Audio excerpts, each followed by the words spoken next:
Bonjour la corde à linge. On est de retour. On est de retour avec l'intro de Choupi, incroyable. Ça vous allez pas voir la ref, hein. Bon, c'est rediffusé sur la chaîne principale. Personne n'aura la ref.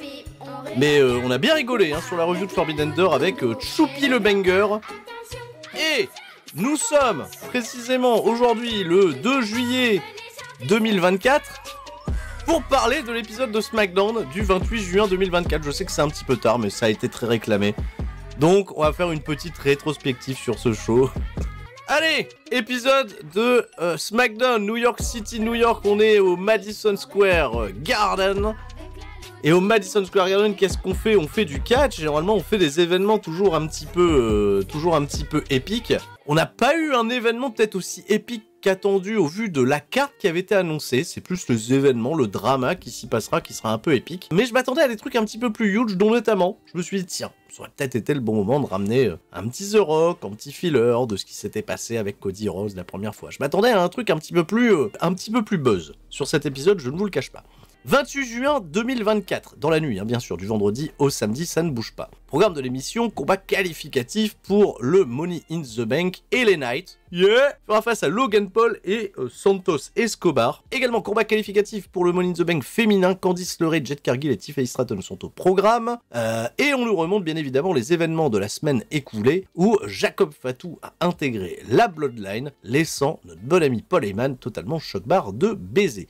Grosse arrivée en fanfare hein, pour Jacob Fatu. L'épisode va commencer avec un Paul Heyman qui revient un petit peu à ce concept du Paul Heyman qui ne se teint plus les cheveux, qui ne se rase pas, qui a eu les yeux bien rouges, qui a dû fumer des bons gros spliffs avec son bon ami Rob Van Dam pour être dans un état pareil. C'est la PLS totale pour ce bon vieux Polo qui accueille la Bloodline, mais Jacob Fatu n'est pas là. Où est Jacob Fatu? Vous connaissez Jacob Fatu? Solo Sikoa, il va dire à Paul Heyman, il n'y a pas Jacob Fatu ce soir, je t'expliquerai, viens, on va aller parler, on va au ring. Et on est parti, on va au ring, et à peine les mecs remontent le backstage, hein, la Gorilla Position et tout, à peine ils arrivent sur la rampe d'entrée du Madison Square Garden que la vidéo du Titan Run change et on voit également Randy Orton qui lui voyage en bagnole avec les genouillères et tout ce qu'il faut. Cody Rhodes et Kevin Owens débarquer et ça débarque jusqu'à l'arène. Ça va les suivre, ça va les faire le face à face. On va aller se venger de ce qui s'est passé la semaine dernière. Confrontation et bagarre. Bagarre qui part dans un chaos absolu et total. Ça se bat au travers de l'arène, grosse ambiance et on a un Kevin Owens qui va d'ailleurs porter une incroyable Swanton Bomb depuis la rampe sur Tangaloa à travers une table, magnifique spot. Et les babyface vont aller dans le ring, on va envoyer un gros service de sécurité pour séparer tout le monde, ça va partir à la pub, retour de pub. On a voilà Cody Rhodes, Nick Aldis, tout ça, tout le monde est venu pour essayer un petit peu de les calmer. Cody Rhodes il va faire une grosse promo hein, pour dire on en a ras le bol, je suis censé moi normalement défendre mon championnat WWE sur un événement comme celui du Madison Square Garden, mais à la place on doit encore traiter avec la Bloodline, c'est galère, ça nous casse les pieds. Randy Orton il rajoute un sou à la musique, la Bloodline, encore la Bloodline, ils ont pris une année et demie de ma carrière, c'est bon, ça saoule. On envoie de la sécurité pour les escorter, la sécurité ça plaît pas trop à Randy Orton qui va porter un gros RKO, à partir en bagarre. Et vu que les mecs se sont battus avec le service de sécurité, après avoir fait leur promo, ils ont envoyé la police. La police! C'est la police de New York, faites pas les cons, on vous embarque, on vous coffre. C'est la police. Oh, et hop, au newf, on les met en prison. On les envoie, vous allez taper sur la sécurité, la prison. Alors là, par contre, la Bloodline, eux, ils font des attentats en bagnole, etc. Ils s'aiment un KO comme pas permis. Braun Breaker, il pète des officiels depuis je sais pas combien de temps. Mais Cody Rhodes, Kevin Owens, Randy Orton, la prison. Bizarre, Nick Aldis. Kayla Braxton, notre rayon de soleil, elle va tenter d'en savoir un petit peu plus, elle va se faire envoyer sur les roses. J'étais tellement triste que Kayla Braxton, c'était son seul et unique segment de la soirée. Elle qui passait sa dernière journée à la WWE, puisque, ouais, triste nouvelle, Kayla Braxton a décidé de ne pas renouveler son contrat dans la compagnie et d'aller vers d'autres horizons. On ne sait pas encore vers quoi elle se tourne, Kayla Braxton, en tout cas j'ai pas pris d'informations. Il y a eu quelques petits trucs qui ont été faits sur... il y a eu quelques petites vignettes qui ont été sorties sur les réseaux sociaux, notamment une petite interaction un petit peu amusante avec Paul Heyman, comme quoi Paul Heyman a réussi à lui faire peur backstage alors qu'avant c'est toujours elle qui lui faisait peur. Mais un peu bizarre quand même, hein, Kayla Braxton, comment ça s'est terminé avec la WWE alors que bon, quoi, on l'aimait bien, le rayon de soleil. Bon, c'est fini. Plus de Kayla Braxton à la WWE. On est parti pour le premier match de la soirée, puisque Tiffany Stratton a fait son arrivée au ring pour participer au combat qualificatif pour le Money in the Bank. Elle est rejointe par Candice LeRae, l'une de ses 2 adversaires du soir, et surtout le gros challenge, Jade Cargill, avec sa grosse protection et sa grosse construction de zinzin. Évidemment, les heels vont s'allier ensemble pour faire face à Jade Cargill, mais Jade Cargill, beaucoup trop forte, va réussir à revenir petit à petit dans le combat. L'alliance Jade Cargill et Candice LeRae ne va durer qu'un temps, puisqu'au retour de pause, il y a un petit peu d'embrouilles qui sont semées grâce aux potes extérieurs, notamment Nia Jax qui vient soutenir Tiffany Stratton, Bianca Belair qui vient soutenir Jade Cargill. L'alliance Candice LeRae Tiffany Stratton ne durera qu'un temps, puisque, petite erreur naïve de la part de Tiffany Stratton pour reprendre l'avantage, un court instant. Nia Jax voulait s'en prendre à Jade Cargill à l'extérieur du ring, mais Bianca Belair s'est interposée, et on n'attendait plus rien, puisque même l'arbitre a le dos tourné à ce moment-là, alors qu'on est dans un triple sweat, on peut se permettre de faire des interventions. Il n'y a pas de disqualification dans un combat triple ménage, je le rappelle. Indy Hartwell, out of nowhere, est venu pousser Jade Cargill, où ça, dans le poteau, dans le gros Call of Duty mobile, et dans le ring, Tiffany Stratton va profiter de cet avantage pour aller porter son prettiest moonsault ever. Alors normalement, ça aurait dû bénéficier à Candice LeRae, mais elle n'a pas été assez forte pour battre Tiffany Stratton. C'est Tiffany Stratton qui va remporter la victoire et se qualifier, félicité par sa nouvelle amie Nia Jax, 4e qualifiée au Money in the Bank. On va connaître les noms des autres qualifiés ce soir et lors de l'épisode de Monday Nitro, que je vais également chroniquer tout à l'heure, bien sûr. Bayley va croiser sa bonne pote Naomi, qui a un match, je trouve, assez facile tout à l'heure, même s'il y a Blair Davenport qu'on n'a pas encore vu en action. Blair Davenport, elle continue d'être un petit peu une bully, elle vient toujours emmerder Bayley et Naomi. Ça parle mal, on se retrouve dans le ring tout à l'heure. Retour de pub. Michin Miaim vient réclamer une nouvelle opportunité d'affronter Nia Jax à Nick Aldis. Nick Aldis, il a dit, je vais voir ce que je peux faire. Et Michin, elle était bien heureuse d'un Nick Aldis qui lui a fait une réponse de Normand.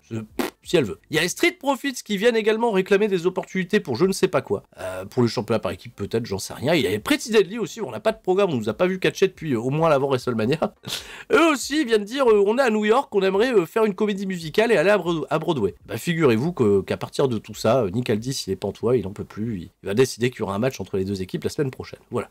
Mais je suis content de revoir les Pretty Deadly, je pense que beaucoup de gens aiment les Pretty Deadly, on les avait plus beaucoup vus ces dernières semaines. On nous remonte les images de Logan Paul qui défonce LA Knight, puisque c'est parti, c'est maintenant. Santos Escobar fait son arrivée le premier, LA Knight y est en deuxième, et on a un plan sur Jalen Brunson, qui est du côté des New York Knicks, qui a joué des New York Knicks. Alors je suis pas beaucoup l'actualité basket du côté des Knicks, c'est pas une équipe que je suis particulièrement, mais en tout cas ça fait une bonne pop pour le public, et ça aura une incidence sur le show pour un peu plus tard, puisque avant d'aller au match, on attend Logan Paul, on va pas retrouver Logan Paul tout de suite, parce que d'abord Paul Heyman, Solo Sikoa, retour de pause, vont avoir une petite altercation. Paul Heyman dit à Solo Sikoa que Cody Rhodes et ses copains, ils sont au poste, ils sont en prison, ils vont plus revenir ce soir. J'ai besoin toujours de savoir si tu me considères comme ton conseiller ou quoi, parce que faut qu'on parle stratégie, etc. Tu sais, Paul Heyman, il s'inquiète toujours de cette situation Bloodline. Solo Sikoa, il laisse sous-entendre à Paul Heyman que Jacob Fatu n'est pas là parce que il écoute les conseils de Paul Heyman. T'as dit que c'était quelqu'un de dangereux, et ben j'ai décidé de l'écarter. Donc il est pas ce soir au Madison Square Garden, et ce soir on va faire une cérémonie pour officialiser le fait que tu es mon wise man, que tu es mon conseiller. Heyman est un peu choc-barre d'apprendre ça. Logan Paul fait son arrivée. Il fait son arrivée, il chambre le public de New York, et il amène avec lui Tyrese Haliburton, qui est un joueur des Indiana Pacers, qui avait foutu un gros bol l'année dernière, ici même au Madison Square Garden, contre les New York Knicks. Je peux vous dire que Tyrese, il est arrivé un petit peu avec le statut de Trae Young la dernière fois, quand Trae Young il était venu aux côtés de Sami Zayn, pour un petit peu climatiser le stade de New York. Ça a chanté des gros fuck you Pacers dans tous les sens. Ah, ils étaient pas contents, Confrontation de ce fait entre Jalen et Tyrese, bien sûr. Comme ça, un petit peu de 8 entre les joueurs de basket, c'était plutôt rigolo. LA Knight, Logan Paul, Santos Escobar, ça a duré un petit peu plus de 12 minutes. Il y a eu beaucoup de situations de 2v1 contre LA Knight, vous devez vous en douter.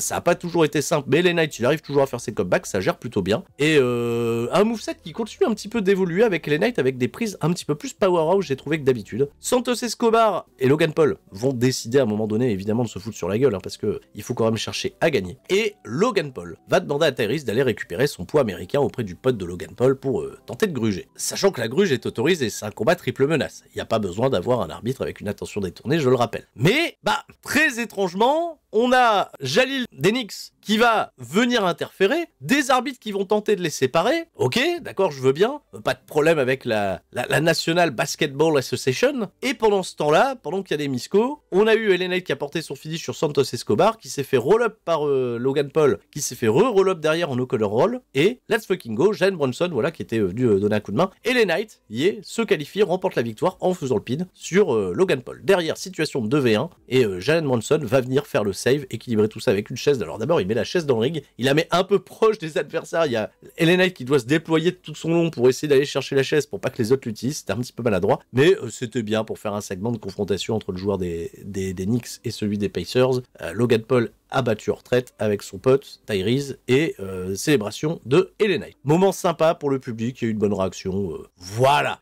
Mais alors, Lawrence Taylor à WrestleMania, est-ce que c'était une bonne idée? Je considère que c'était une excellente idée, Lawrence Taylor à WrestleMania. Pour ma part, c'était en main event, je sais pas, mais pour l'époque, c'était quelque chose de huge. C'était le joueur de football américain le plus over de la NFL. Hein. Il y a, comment il s'appelle? Baron Corbin. Je dis comment il s'appelle avec Baron Corbin. Baron Corbin, Apollo Crews, ils réagissent un petit peu à ce qui vient de se passer. Alors en plus, grand fan de sport, Baron Corbin, évidemment, on réagit un petit peu au drama Pacers, Knicks, voilà, ça amuse un petit peu la galerie, ça amuse un peu Apollo Crews, et puis Santos Escobar, il a perdu, donc ça les amuse aussi, puisqu'il feud à distance avec lui. Je dis à distance parce que la semaine dernière, on n'en a rien fait, cette semaine, on en refait un petit peu, mais vraiment à distance. Carmelo Hayes, il est passé par là pour les traiter de trous du cul, enfin, il leur a dit, ah ouais, moi je suis qualifié hein, pour le Money in the Bank, vous êtes des merdes. De ce fait, la tension, elle monte un petit peu, mais pas pire, pas plus. On en restera là. Pour cet échange, il n'y a rien de plus qui a été annoncé pour la semaine prochaine, même si un Carmelo Hayes contre Apollo Crews, juste pour la déconne, ça pourrait être un bon match sur le papier. Blair Davenport fait son entrée au ring pour aller affronter et Indy Hartwell qui est déjà dans le ring à qui on l'a pas donné d'entrée, et Naomi qui va avoir son entrée complète avec les fils de Glo, etc., etc. Match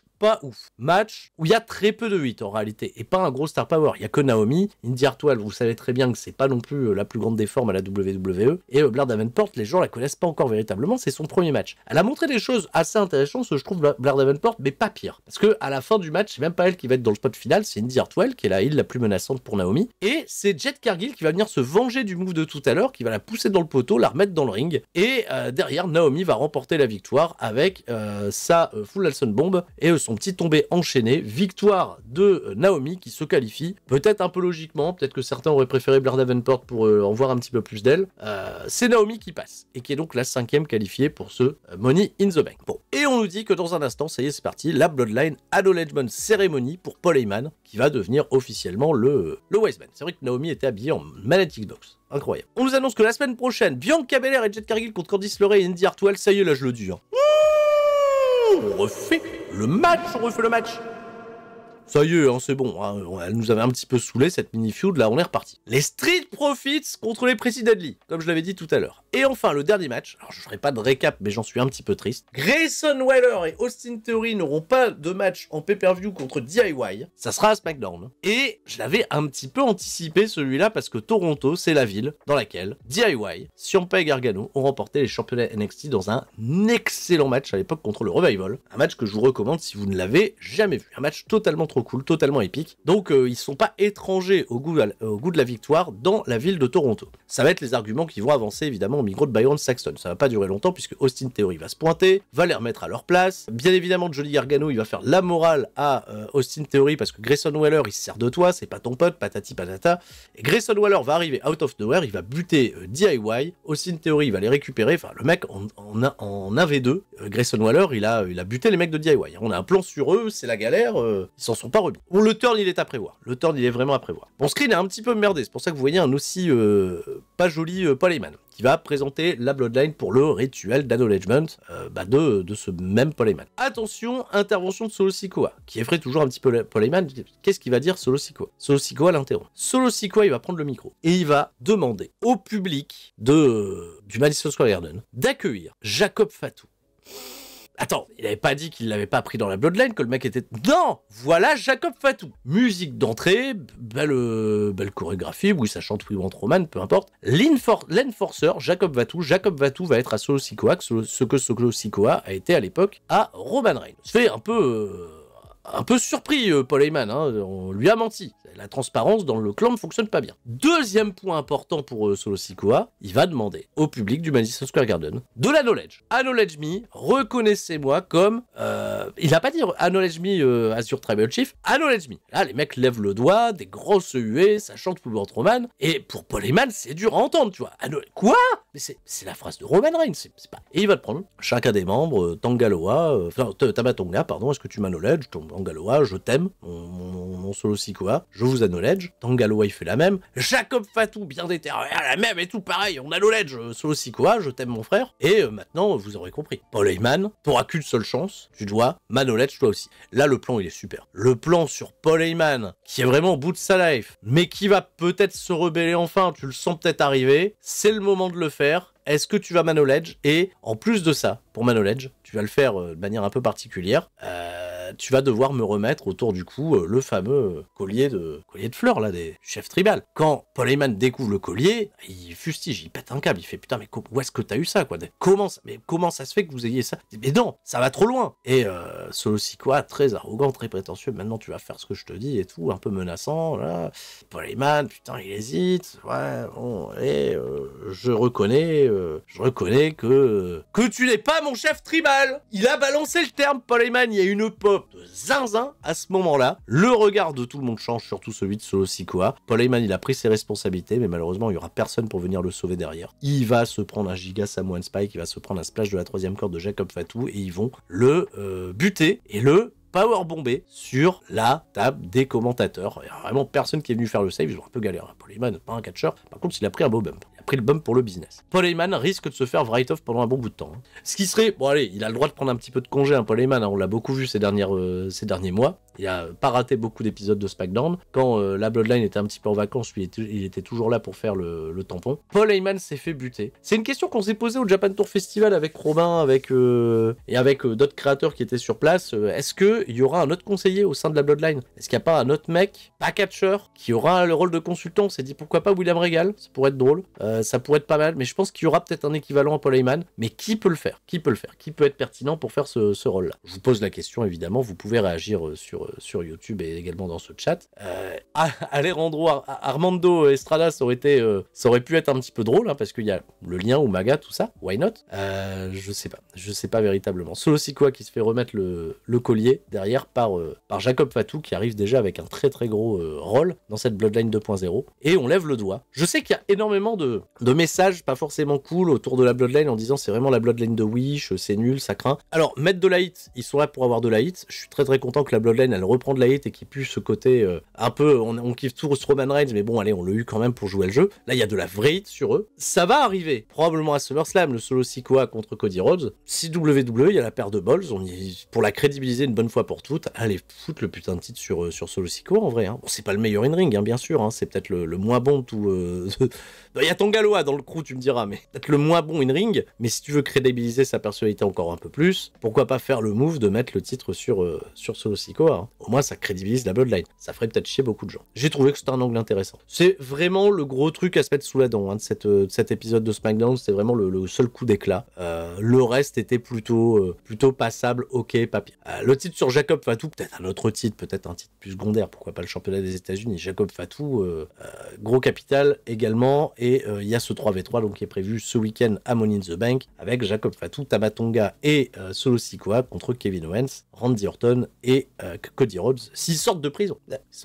Voilà, c'est tout pour la review de SmackDown. Amis de la corde à linge, si vous voulez, on va passer à celle de Monday Nitro pour voir ce qui s'est passé pas plus tard qu'hier. Hein, c'était hier, hein, Monday Nitro. Allez, on est parti, tout s'enchaîne et surtout, restez forts.